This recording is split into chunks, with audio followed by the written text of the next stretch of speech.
Welcome, everyone, to Sports Shorts Daily on this Wednesday morning edition. I'm Ronnie Rance alongside Tommy Krysan. TK joining us from Tremonti's Meat and Seafood, rocking his Tremonti's T-shirt over there. Tremonti's on Old Hammond Highway near Airline, Jefferson Highway near Airline, right by Parkview Baptist in Baton Rouge. Stop by Tremonti's Meat and Seafood, the official hamburger, sausage, and hot dog of the Baton Rouge Rougarou. They put a little brisket in their hamburger. That's the secret ingredient. I am at an undisclosed location presented by the Louisiana Sports Hall of Fame, which I'll be doing a luncheon today. Be speaking at a luncheon about the Louisiana Sports Hall of Fame. Looking forward to that midday today. Also, we are presented by LaBerge Casino. LaBerge Casino.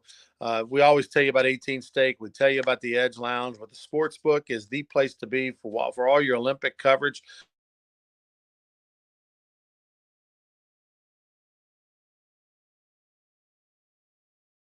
Bet on the Olympics. Whatever you think is going to happen, you can go up there and bet on it. Pretty cool stuff. Today on Sports Shorts Daily, we are talking about the Olympics, as looks like we're having a little bit of technical difficulties, at least according to my screen. I'll wait. Yeah, I'm seeing you. I'm hearing you. There we go. There you go. You weren't moving. You were like frozen in time. All right. But speaking of the Olympics, the United States, right? They're dominating right now. Yeah, they're separating in the medal count. Last I saw, they're up to 86 total medals. China's next with 60. USA's got 24 gold, 31 silver, 31 bronze, and starting to separate. And I don't know enough about all of it to know if they'll keep separating or if the gap will get closed. But the Olympics go through August the 11th, so you still got plenty of stuff to check out. A lot of people still buzzing about Mondo Duplantis. And the other USA women's beach volleyball team was eliminated, so no medal at all for women's beach volleyball. That's a little bit of a surprise. The United States have been a powerhouse in beach volleyball, since it started. And, to think that neither of them will be even in the medal hunt is a little bit of a disappointment and a surprise. But nonetheless, great accomplishment making it to the Olympics, as beach volleyball truly is a world sport. It's not just a bunch of things that they play over in California or Pensacola. It is truly an international sport. Track and field has been outstanding. I've gotten a chance. Look, I would never watch the javelin throw. I would never watch the shot put. I would never watch the triple jump, the long jump, other than once every 4 years. That's it. But it's been a lot of fun to watch, man. It seems like the venue over in Paris, where the track and field, the stadium there is really loud. And we've heard that multiple times now from contestants, participants, that it is a really loud venue, more so than maybe what they expected or what they were used to. And of course, there was a quote that's been going around about Mondo Duplantis. You can tell them about it. Well, he said, and I remember we talked about this the other day, but he was getting ready to run the third attempt to break the world record. They do this to get the crowd into it. And he said it was like Tiger Stadium. It was so loud when he was going down the runway. He couldn't believe it. Ronnie, I got a question for you. Have you ever tried to throw a javelin? I did when I was younger, maybe in high school, I believe. Well, I was at Southeastern, and the javelin throwers used to be on the football field at Strawberry Stadium, and they would throw it, okay? And, of course, we were in there running, or maybe I missed a curfew and I had to run steps. I don't know. But I was down there talking with a couple of them. I said, I want to try this. I want to see if I could throw a javelin. And they said, look, you need to be careful. So they kind of were showing me, the guys that were on the team, and they go, but here's the problem. If you don't do it right, that back tip will hit you in the head and knock you out or cut your head open. Oh, no, I can do this. So I actually, and I was just going to try to throw it like 10 yards. It wasn't going to be like, whoa, let's see how far I can throw it. I just want to see if I can throw it. And that tip glanced my head because, if you don't turn it right or whatever. And it hurt for like 2 days. I had a knot on my head trying to be cute, just throw it 10 yards. So my advice, the moral of the story is don't try to throw a javelin if you don't know what you're doing. Let me tell you something. It is way harder than anything you think. And when you watch these, like yesterday, the number one javelin thrower right now in the world is a guy from India. And he's not the biggest, he's not the strongest of all the guys you'll see, the other contestants, but he's the best. And he threw the javelin yesterday in the qualifying round, roughly 300 feet. Okay, roughly 300 feet. Think of it, that's home plate and almost throwing it to the wall at Pete Goolsby Field with a Rougarou play. Okay, coming up 30 feet short of the wall, basically.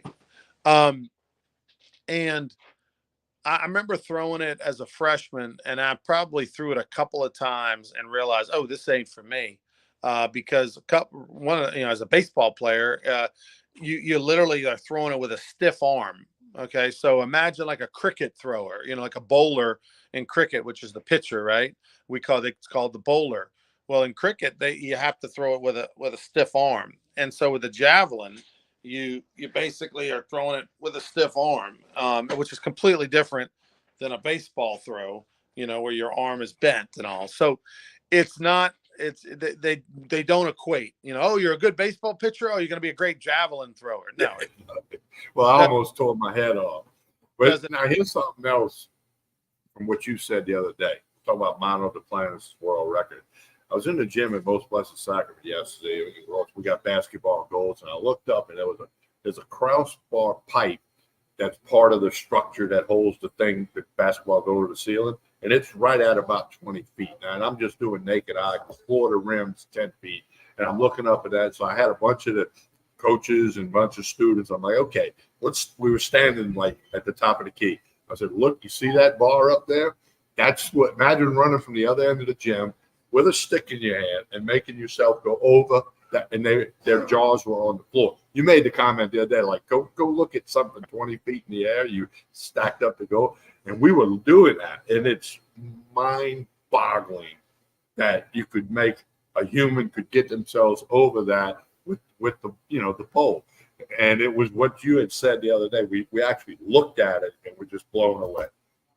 I was watching the long jump yesterday, and the qualifying, and again, it was a ladies long jump, and they had a qualifying distance to make it automatically through to the next round. And it was the qualifying distance, I believe, was 22 feet.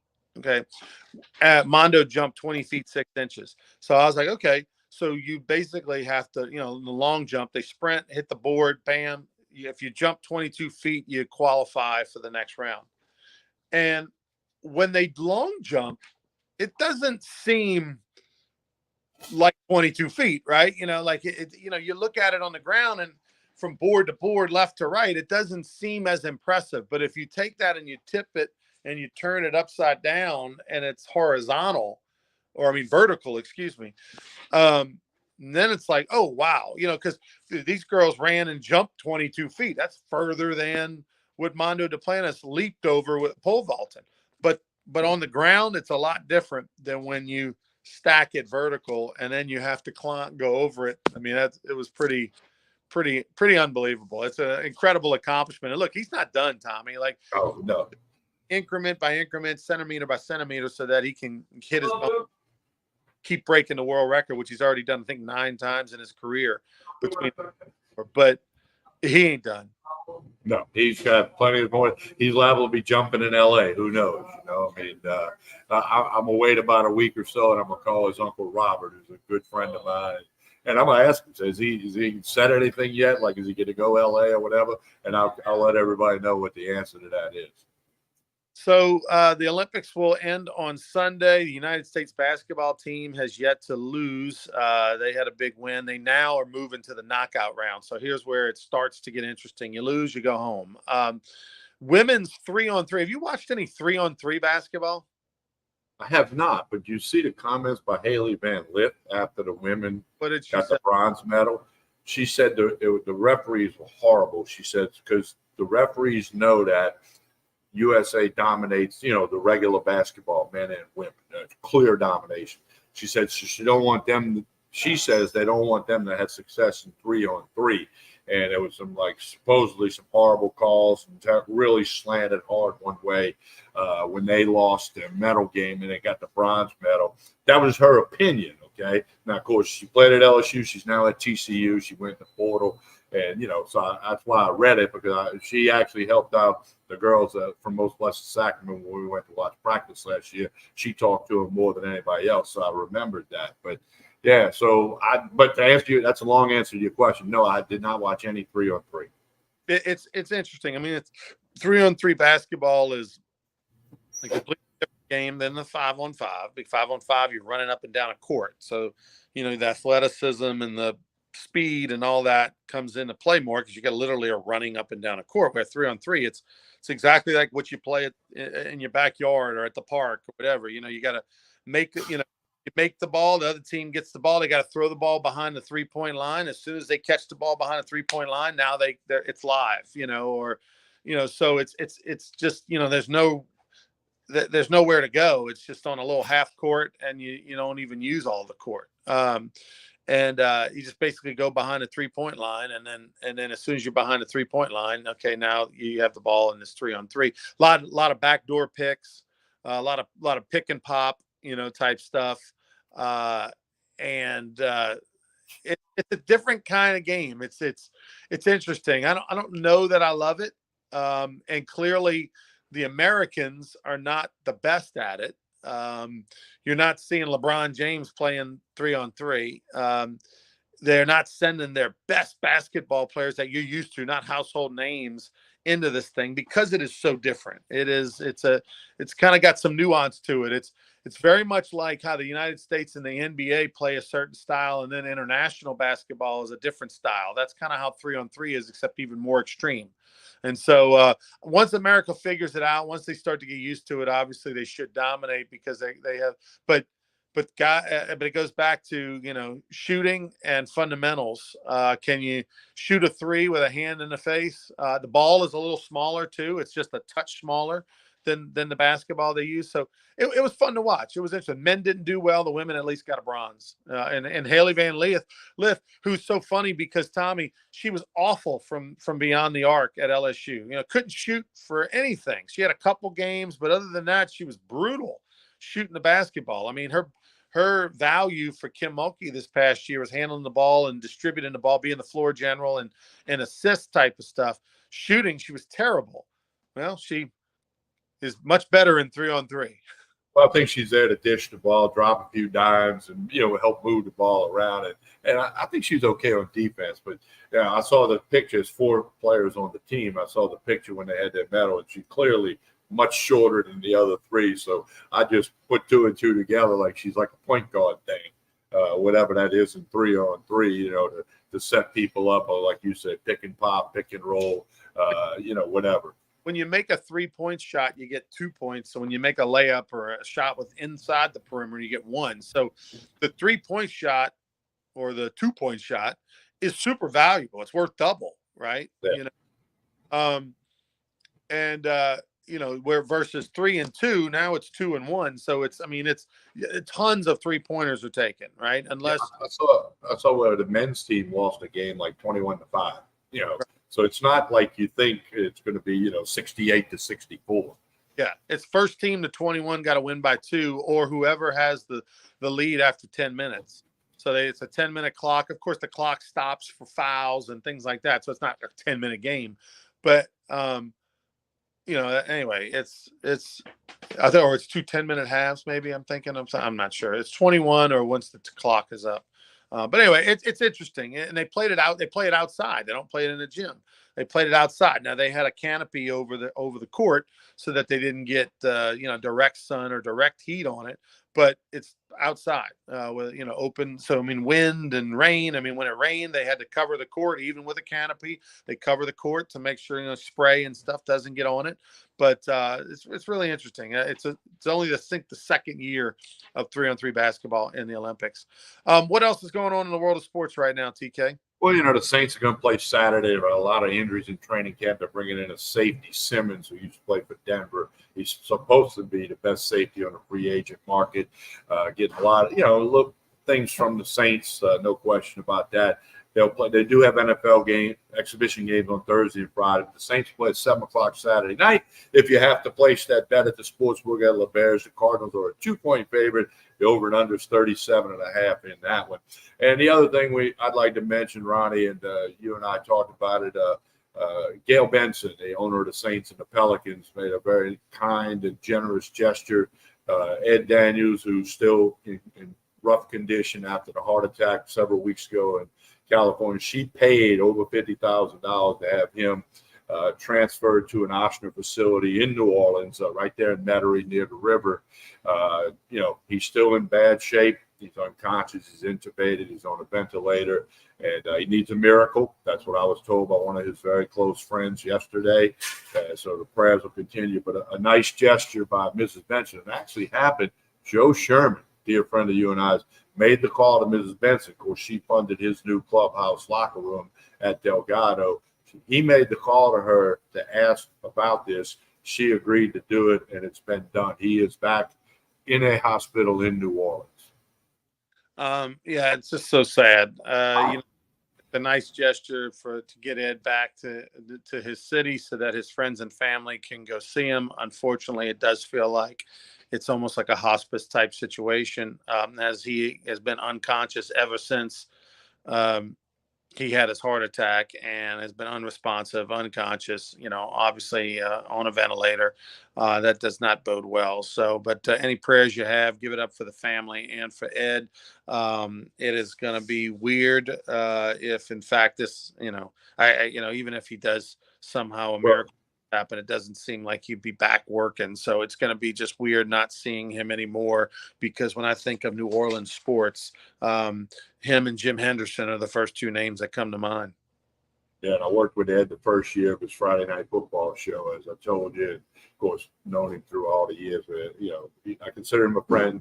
We would talk on it every now and then off the air about things, particularly with the Saints when I try to get info. But as I was told yesterday, he needs a miracle. So we'll pray that happens.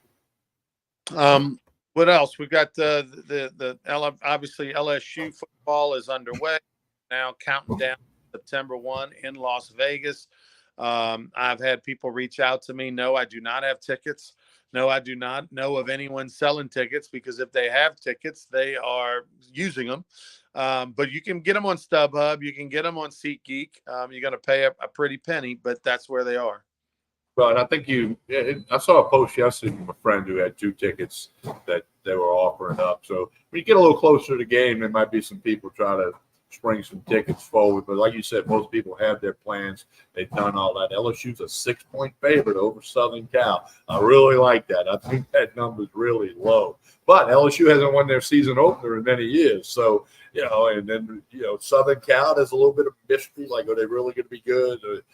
So – Yeah, that's why they call it gambling, Ronnie. You might win, you might lose, but you can go get to the sports book at LeBear's, where we'll be Saturday for radio, and bet on that game now. I think that line's going to move between now and September 1. LSU has lost 4 straight opening games, going back to when Joe Burrow was the quarterback, was the last time they won one. So you're a little more overly optimistic than I from a standpoint of the betting. Do I think LSU will win? Yeah. Do I like it? Yeah. But I'm just going to sit there and enjoy it. I'm going to go as a fan and pull for the Tigers, because first game of the year, you don't know what to expect. I mean, again, will the defense be better? I mean, the quarterback starting for Southern Cal threw 6 touchdowns in the bowl game. So they're more than capable of throwing the ball around. And LSU's defense last year was more than capable of not stopping the offense. So to think that they're going to win by a touchdown or more, I mean, that's hopeful. But, I mean, there's nothing on paper that makes sense that they will. I will say this, TK, if you see anything, whoever's selling, screenshot that and send it to me, because, I've really got a lot of people asking. Okay. I'll find the one from this morning. I know the friend of mine that posted it, so I'll scroll back and look for you. Yeah. All right. So what else is happening? What else we got going on? No hitter yesterday. Yeah, Framber Valdez and Astros. I was watching from about the 5th inning on, no hitter through 8 2/3. To the plate, Josh Smith, who we talked about on Monday, and he walked. And then Simeon Seager hit a 2-run homer They were up 4-0. They won 4-2. But 8 2/3, no hitter for Framber Valdez. And as we mentioned, the White Sox snapped their 21-game losing streak. They beat Oakland 5-1 out on the West Coast late last night. So, I mean, they got to feel relieved and feel good about that. And then if I was on that team, I'd say, hey, let's go win another one. Let's start a winning streak. Did Valdez finish, or they pull him after the homer? No, they pulled him. And then the next guy got on. So the tying run came to the plate when, a couple hours before that, they were up 4-0 with 8 2/3 with no hitter. Now, he had walked a couple, so it wasn't a balance of is it going to be a perfect game. But Valdez throws everything from the stretch, which I always taught kids how to do it. Still teach kids that. Because there can be more guys on base when you're a little leaguer. I mean, you just throw from the stretch because you do that. But he's up to less than 110 pitches when they pulled him out. So I mean, he was pitch count efficient, if you will. And he threw a no-hitter last year, August 1 against Cleveland. So if you hadn't seen Valdez throw it, he threw when you and I were at the home opener 2 years ago against the White Sox. He threw that night, lost to Dylan Cease. He's a lefty that has a great breaking ball, great curve ball, and he can get the fastball to 94, 95 with a lot of arm side run. The next time you want to look for a good pitcher, it's Framber Valdez. He reminds me of Fabian Hernandez. The lefty works quick. He pounds the strike zone. He makes the ball move. So, of course, Fabian, best pitcher on the Rougarou staff, one of the best. Yeah, just Framer throws about 6-7 miles an hour faster than Fabian. At least. That little thing. But all right, TK, well, tell us about Tremonti's before we get out of here. Well, today they got a hamburger and fries special. You can eat it here. You can get it to go. Great burgers, the official burger of the Rougarou. You can come and get that with fries for $6.99. Eat it in here. Get it to go. Tremonti's going to have all your tailgate and home gate packages ready for all the football season coming up. So check out Tremonti's Meat and Seafood. And as we always say, don't forget to like and share this show. A lot of people watching this morning live. A lot of people watch it at lunch. They watch it later in the day. But do us a favor and like and share this show. We're back Friday morning with more Sports Shorts Daily. Saturday morning radio. We'll be out at the sportsbook at LeBear's. We'll tell you all about getting the bets in. All right. For Tommy, I'm Ronnie. We'll see you on Friday morning for more Sports Shorts Daily. Until then, have a great week, everybody.